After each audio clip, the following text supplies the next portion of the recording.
Hey everybody, this is a quick video in case you have Logitech Jaybird Vista Bluetooth earbuds and you need to do a soft reset on them. And you're going to want to do this. Basically, if you're having issues with them where they're not pairing or not connecting to Bluetooth or to your device, or if you're only getting sound out of the left or the right ear, other kind of issues like that, they're not making proper sound, but you do not want to wipe everything off of them. You don't want to delete the pairing history and have to repair them or anything like that. You're just trying to clear out any faults that are on it. Now, if this doesn't work, then you can move on to a factory reset, but let's try this soft reset first. And it's really easy to do. You just want to put the earbuds in their case as shown here and then close the lid. And then once the lid is closed, just come in and plug the case in.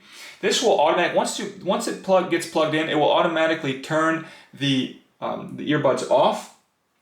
And that way, when you open it back up, it will start them up again. And you can take your earbuds out. So just leave it plugged in for maybe 5 seconds. Then you can open it up again, take the earbuds out, and see if that doesn't fix the problem. If it doesn't fix the problem, then you can move on to a factory reset. And I'll put a link in the description to how to do that.